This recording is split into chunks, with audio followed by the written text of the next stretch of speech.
In this video, I'm going to talk about the futility of only looking at herbs from a purely mechanical, chemical point of view. And what I mean by that is, for example, an herb like reishi mushroom. Everyone knows it has polysaccharides, and these polysaccharides are really good for the immune system, and they're really good at, balancing a lot of different functions in the body. So what many people think and what many people do and put out products, they say, oh, polysaccharides are awesome. Reishi is awesome. So we need to get as much polysaccharides in an extract as we possibly can. Now, to me, that's stupid and silly because reishi does so much more than just modulate the immune system. It has so much more in it than just the polysaccharides. An herb like astragalus is another example. Astragalus contains these long-chain sugars called polysaccharides, which are great for the immune system. But it's also, a chi tonic, a blood-building herb, a tonic to the triple warmer, an adaptogen, and many, many other things aside from having polysaccharides. So people think, oh, well, if extract A has 10% polysaccharides, extract B has 80%, then extract B must be 8 times better than the first one, so I have to get this. When in reality, that's not really true.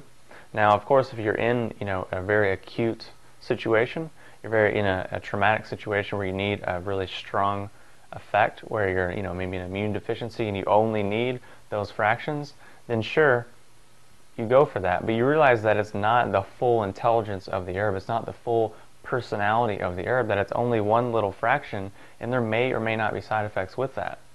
So that's why when I take extracts, when I make extracts, I go for the whole herb in a concentrated ratio. So rather than saying, okay, reishi has polysaccharides, I want 80% polysaccharides, which I definitely could do. I could order products that have 80% polysaccharides. I could get things like that.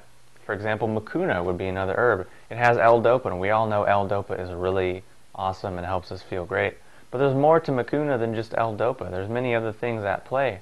So to say, oh, well, L-dopa is good, so we need to get 90% L-dopa in there so it's so pure.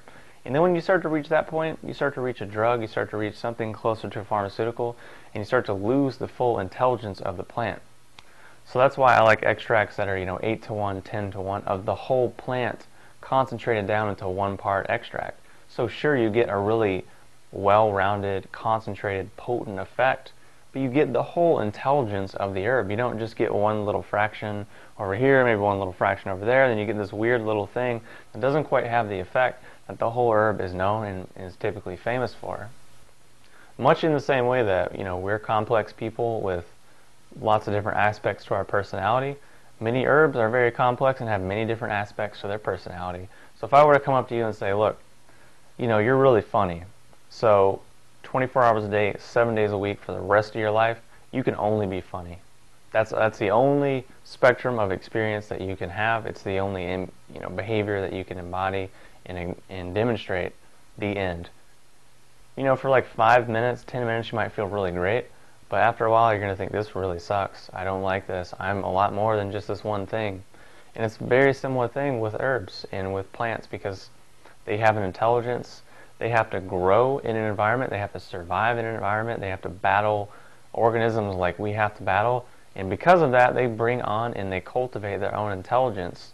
So for us to just go to them and say, hey, we know you're really good for the immune system. Sure, you might do 50 other things, but we only want this one thing. And forget that. It's really not going to be as optimal as we want. It's not going to yield the results that we want. And it's not really going to be true to the plant's nature or its essence or really its personality.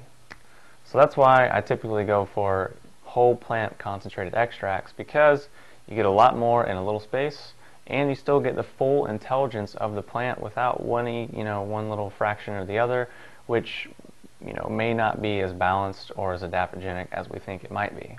So if you have any questions or comments, post them below, and I'll talk to you soon.